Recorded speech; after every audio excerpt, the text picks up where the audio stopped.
사람 족장 이삭에 대해서 여러분과 함께 말씀을 나누겠습니다. 하나님께서 우리에게 주시는 말씀은 창세기 26장 1절부터 4절, 12절부터 14절까지의 말씀 합독하겠습니다. 아브라함 때에 첫 흉년이 들었더니 그 땅에 또 흉년이 들매 이삭이 그랄로 가서 블레셋 왕 아비멜렉에게 이르렀더니 여호와께서 이삭에게 나타나 이르시되 애굽으로 내려가지 말고 내가 내게 지시하는 땅에 거주하라. 이 땅에 거류하면 내가 너와 함께 있어 내게 복을 주고 내가 이 모든 땅을 너와 내 자손에게 주리라. 내가 내 아버지 아브라함에게 맹세한 것을 이루어 내 자손을 하늘의 별과 같이 번성하게 하며 이 모든 땅을 내 자손에게 주리니 내 자손으로 말미암아 천하 만민이 복을 받으리라. 이삭이 그 땅에서 농사하여 그 해에 100배나 얻었고 여호와께서 복을 주심으로 그 사람이 창대하고 왕성하여 마침내 거부가 되어 양과 소가 떼를 이루고 종이 심히 많으므로. 아멘. 족장 이삭 이야기의 배경은 이렇습니다. 성경을 창조시대, 족장시대, 출애굽시대, 정복시대, 사사시대, 왕국시대, 포로시대, 포로기한시대, 신구약, 중간기, 그리고 침묵의 시대라고 나눌 수가 있고, 예수님 시대 이후에 성령의 시대, 교회 고난의 시대, 이 세대에 우리들이 살아가고 있습니다. 족장 시대가 왜 이렇게 중요한가? 족장이란 아버지라는 뜻으로서 아브라함과 이삭과 야곱 등 세 사람을 위대한 족장이라고 부릅니다. 그 이유는 아브라함과 이삭과 야곱이 히브리 민족의 아버지이기 때문입니다. 무엇보다도 중요한 것은 천지 창도 때부터 모세 율법이 주어질 때까지의 기간을 족장시대라 한다라는 점을 잊지 마시기를 바랍니다.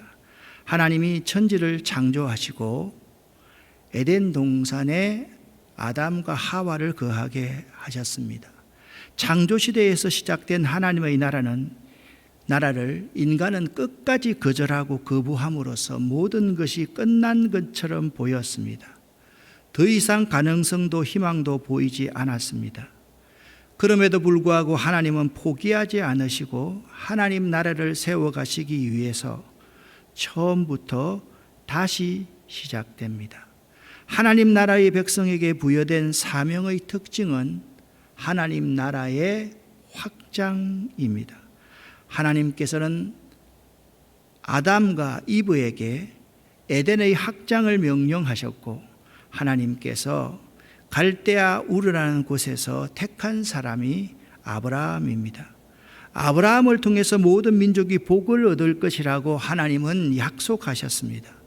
그런데 아브라함의 아버지는 우상을 섬기는 사람이었지만 하나님이 그럼에도 불구하고 우상장애의 아들을 택하셨습니다. 즉 하나님이 아무런 조건 없이 아브라함을 은혜로 택하신 것입니다.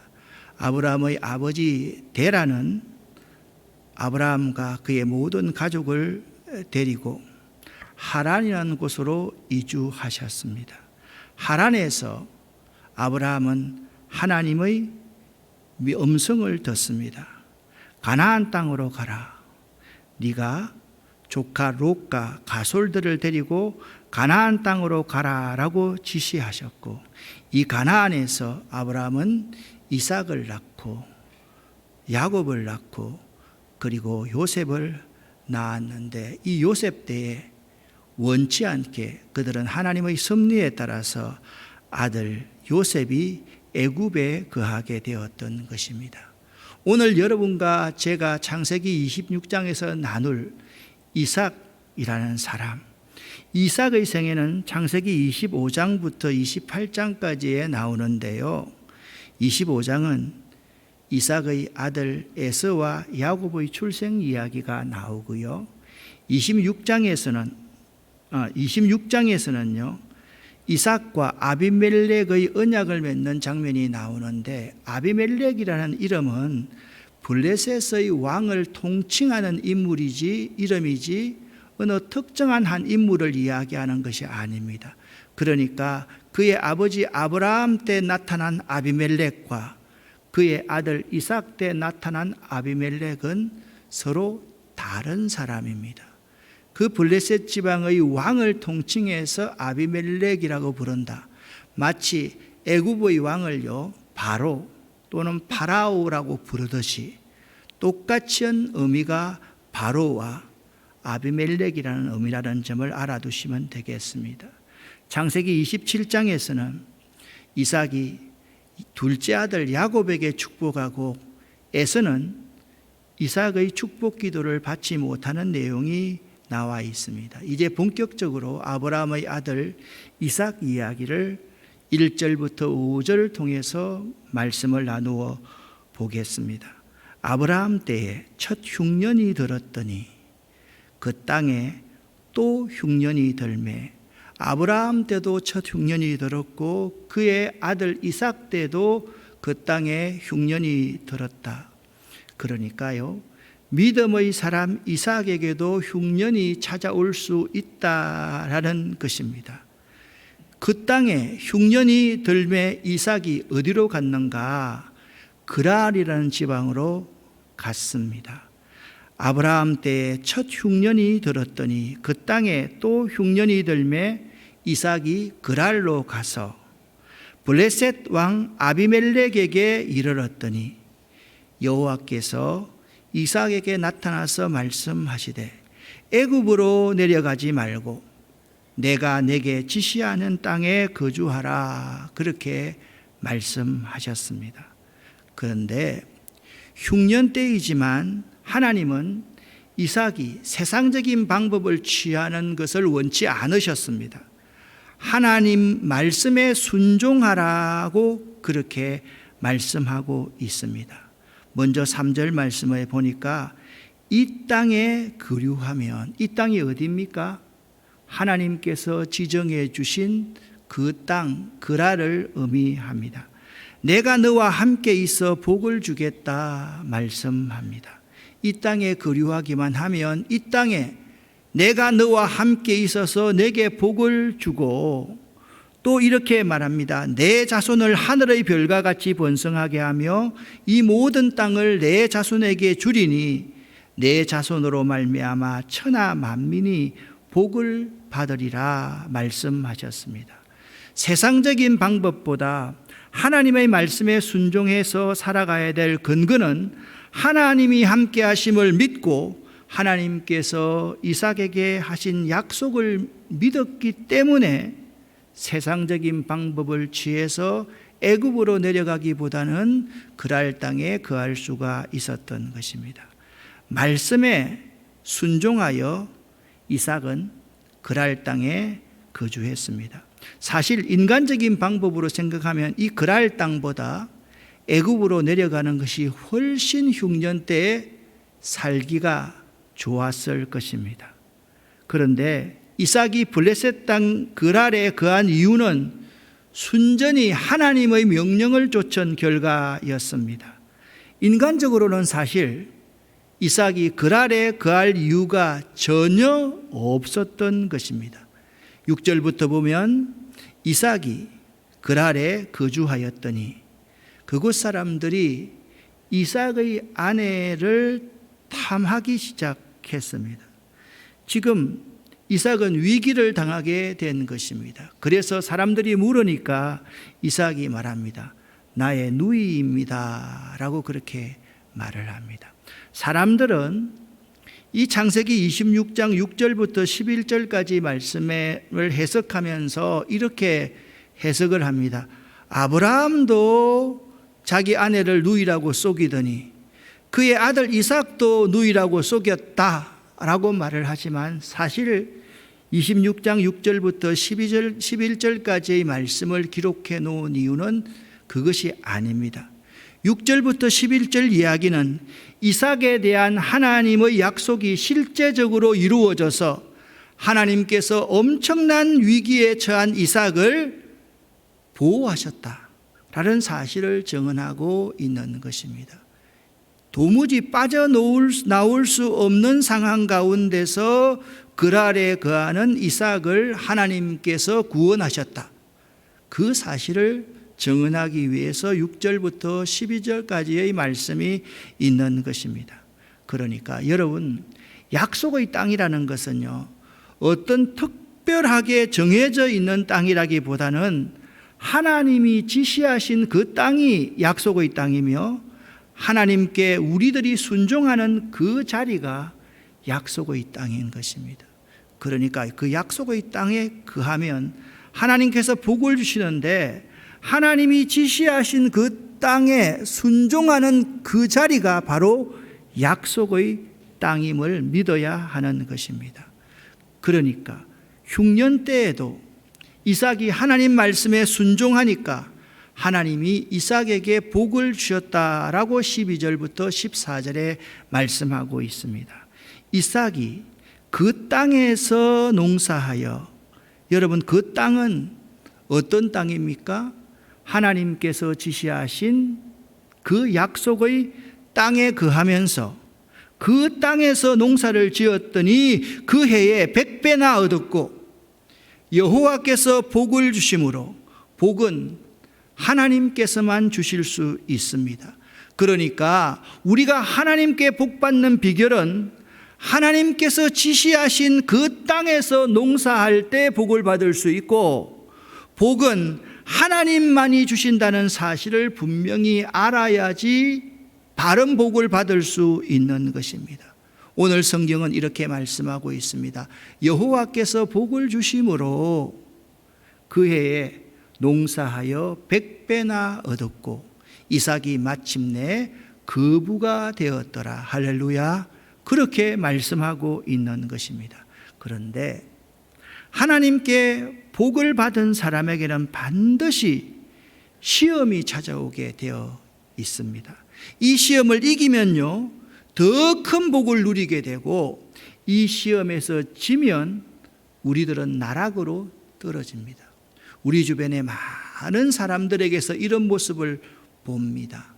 하나님께서 주신 복을 잘 지키지 못해서 그 축복 때문에 나락으로 떨어지는 사람들을 너무나도 많이 볼 수가 있습니다. 블레셋 사람들이 어떤 시험을 해왔는가? 블레셋 사람이 이삭을 시기하여 이삭이 머물고 있는 그 땅에 우물을 메워버렸습니다. 여러분 생각해 보세요. 목축을 하면서 살아가는 사람에게 물을 메워버렸다라는 것은 살지 못하게 하겠다, 죽여버리겠다라는 의미가 아니겠습니까? 그 곳이 어디입니까? 지금 말하는 그랄인 것입니다. 그런데 그랄에서 우물물을 메워버리니까 나가라는 말이었죠. 이 나가라는 명령에 순종하지 아니하면 죽게 되어 있습니다. 아비멜렉이 이삭에게 말합니다.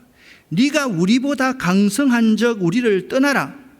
아비멜렉이 이삭에게 추방 명령을 내립니다. 그 시대는요, 이 추방 명령을 어기면 멸족하게 되어 있었습니다. 갑자기 이삭에게 갈 곳이 없으니 임시 거처로, 17절입니다.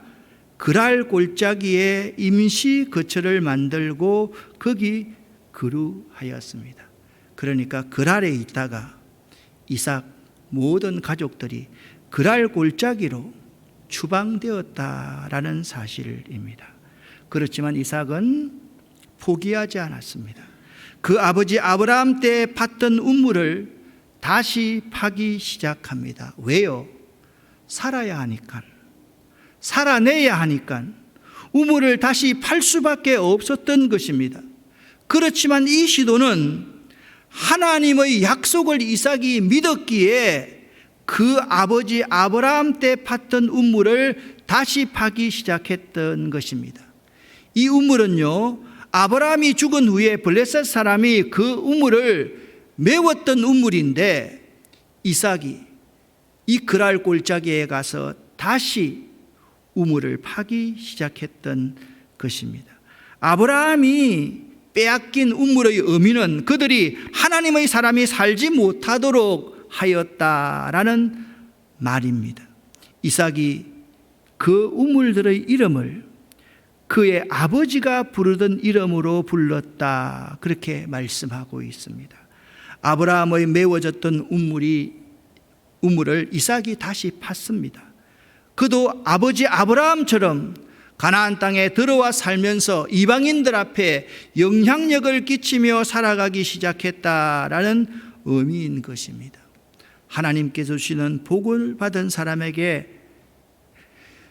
위험이 닥치고 어려움이 닥치는데 이 어려움은요, 한 번으로 끝나는 것이 아니라 계속해서 반복되는 고난으로 다가온다라는 것입니다. 이삭의 종들이 이 그랄 골짜기에서 샘을 파서 물 근원을 얻었는데 또 그들이 와서 하는 말이 우리 우물이다 라고 말해서 그 우물의 이름을 에색이라고 하였고, 또 다른 우물을 팠는데 또 다툼으로 그 이름을 신나라고 하였고, 이삭이 거기서 옮겨서 다른 우물을 팠더니 그곳에는 그들과 다투지 아니하였기 때문에 그 이름을 르호봇이라 하였다. 이 르호봇이라는 우물을 얻고 나서 이삭이 이렇게 고백합니다. 이제는 여호와께서 우리를 위하여 넓게 하였으니 이 땅에서 우리가 번성하리로다. 아멘. 이삭은 이제는 다툼이 없으니 이 땅에서 번성할 수 있겠다라는 확신을 말하고 있는 것입니다. 자, 이 광경을요, 그림으로 좀 표현을 해 보겠습니다. 이삭이 아버지 아브라함의 우물을 파서 그래, 우리가 여기 그랄에서 살 수 있겠다라고 생각하고 종들과 함께 열심히 우물을 팠습니다. 우물을 파고 나니까 블레셋 사람들이 시기하여서 내 우물이다, 우리 지역 우물이다, 우물을 버리고 떠나라, 그렇지 않으면 너희가 상하게 될 것이다 라고 말을 합니다. 우리 거야, 내가 팠다고, 내가 집에 놓았어, 그렇게 말을 하고 있는 그림입니다. 이삭의 그랄 골짜기에서의 삶은 참으로 어려웠습니다. 그래서 이삭이 거기서부터 브엘세바로 올라갔습니다. 여러분 보십시오. 제일 먼저 이삭이 있었던 곳이 그랄이라는 곳이었습니다. 이것이 하나님께서 지시하신 땅입니다. 거기서 쫓겨나서 그랄 골짜기로 가게 되었습니다. 그랄 골짜기에서 르호봇까지 얻었지만 또 그곳에서 살 수 없어서 마침내 브엘세바로 가게 되었던 것입니다. 이삭이 거기서부터 브엘세바로 올라갔더니 그 밤에 브엘세바에 있는 이삭에게 여호와께서 나는 내 아버지 아브라함의 하나님이니 두려워하지 말라라고 말씀하셨습니다.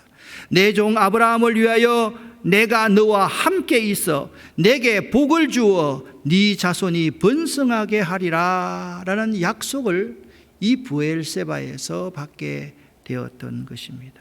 그러니까 다툼이 없으니까 하나님 여기서 좀 살았으면 좋겠습니다 라고 하니까 하나님이 아니야, 너 의지로 사는 곳이 아니야, 옮겨. 그래서 브엘세바로 옮기게 되었을 때 하나님께서 비로소 이삭에게 나타나서 말씀하시기를 내가 내게 복을 주어 네 자손이 번성하게 하리라 라는 약속의 말씀을 다시 주신 것입니다.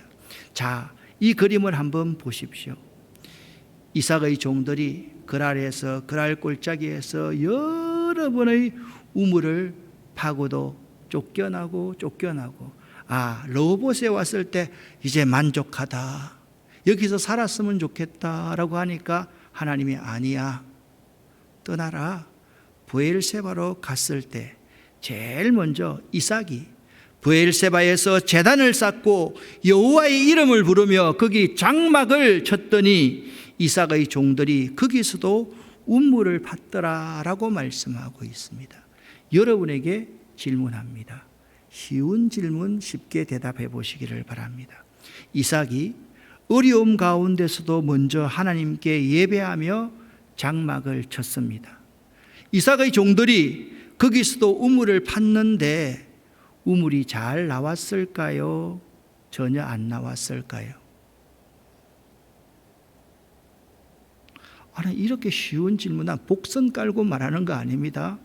하나님 말씀에 순종해서 가라는 곳으로 갔으니까 우물이 당연히 나왔겠지요. 그래서 이 브엘세바에서부터 이삭이 정말, 여러분 생각해 보세요. 이삭이 하나님이 축복하심으로 그해 농사하여 100배를 얻었고 마침내 거부가 되었을 때 계속해서 시험이 찾아왔지만, 그가 두려워했지만 이 브엘세바에서 진정으로 이삭이 거부로서의 삶을 누릴 수 있게 된 것입니다. 하나님의 승리의 방법은 이런 것입니다. 브엘세바에 있는 이삭에게 아비멜렉이 그랄에서부터 찾아온 것이에요. 여러분 생각해 보세요. 이 사람은 그 지역의 왕입니다. 최고의 권력자입니다.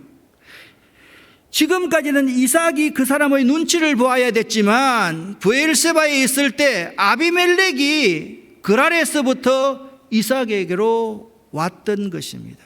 그때 이삭이 아비멜렉에게 말합니다. 너희가 나를 위하여 나에게 너희를 떠나게 그렇게 나를 괴롭혔거늘 어찌하여 이곳 내게까지 왔느냐라고 말을 합니다. 그들이 이르되 여호와께서 너와 함께 계심을 우리가 분명히 보았으므로. 할렐루야. 이런 성경 구절에는 좀 아멘 하면 안 됩니까? 그 사람들이 와가지고요, 여호와께서 너와 함께 하심을 우리가 분명히 보았다 라고 말하고 있는 것입니다. 하나님의 승리의 방법은 이런 것입니다. 세상 사람들이 볼 때 하나님이 우리와 함께 하심을 분명히 보여주는 것, 그것이 하나님의 승리의 방법인 것입니다. 하나님은요, 우리를 통해서 세상 사람들에게 하나님을 보여주시기를 원하고, 세상 사람들이 하나님이 저들과 함께 살아계시는구나 그 사실을 느끼게끔 해주는 것이 하나님의 승리의 방법이라는 것입니다. 우리들이 올 한 해를 살면서, 그리고 이 명절을 보내면서 세상 사람들과 우리 이웃들에게 하나님이 우리와 함께 하심을 분명히 보여주실 수 있기를 예수 이름으로 간절히 축원합니다. 그들이 이삭을 찾아와서 이렇게 말을 합니다. 우리의 사이, 곧 우리와 너 사이에 맹세하여 너와 계약을 맺고자 한다. 너는 우리를 해하지 말라. 이는 우리가 너를 범하지 아니하고 선한 일만 내게 행하여 내가 평안히 가게 하였음이니라. 이제 너는 여호와께 복을 받은 자니라. 아멘. 와, 그들이 찾아왔어요. 너와 함께 하시는 하나님을 우리가 보았다는 거예요. 이제는 그들이 선언하고 있습니다. 이제 너는 여호와께 복을 받은 자니라. 아멘. 그래서 이삭은요, 이제 여호와께 복을 받은 자로서의 삶을 살아갑니다. 30절 말씀을 보면 이삭이 그들을 위하여 잔치를 베풉니다.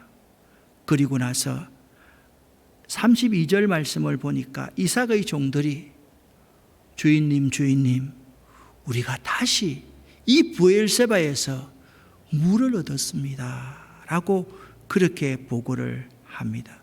그러므로 그 성읍의 이름이 오늘까지 브엘세바더라라고 말씀하고 있습니다. 하나님의 사람의 모습은요, 세상 사람들에게 잔치를 베푸는 삶을 살아야 하며 그 지역을 변화시켜 그 지역에 새로운 의미, 새로운 이름, 새로운 네이밍을 부여할 수 있어야만 하는 것입니다. 여러분, 브엘세바라는 뜻은 무엇입니까? 브엘세바라는 뜻은 맹세의 우물이라는 뜻입니다. 또는 브엘세바라는 뜻은 7개의 우물이라는 뜻도 있습니다.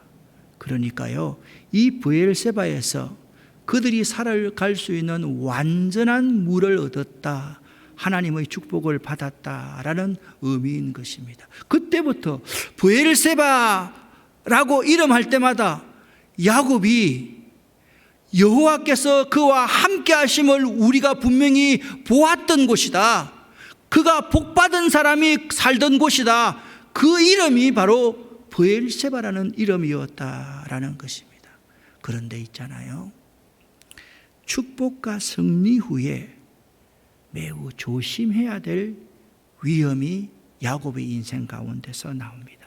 34절 35절 말씀을 보면 에서가 40세에 헷 족속의 딸 유딧과 헷 족속의 딸 바스맛을 아내로 맞아들이게 됩니다. 이것은 비극이었습니다. 그들이 이삭과 리브가의 마음에 근심이 되었더라라고 말씀하고 있습니다. 우리 믿는 자가 축복과 승리 후에 조심해야 될 위험이 바로 여기 있습니다. 여러분이 참 어렵게 살면서요, 하나님의 축복을 받았잖아요.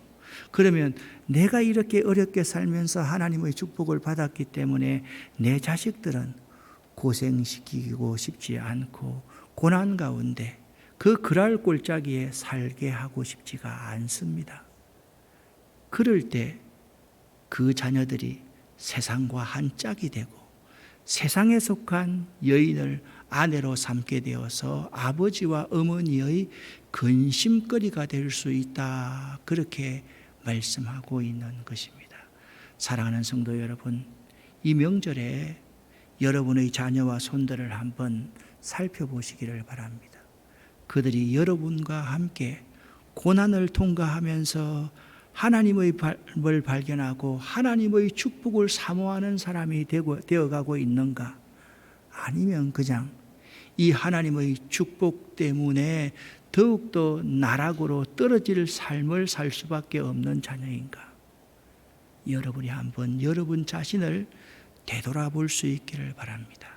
하나님이 함께 하시는 사람, 이삭 같은 삶 사시기를 예수 이름으로 간절히 축원합니다.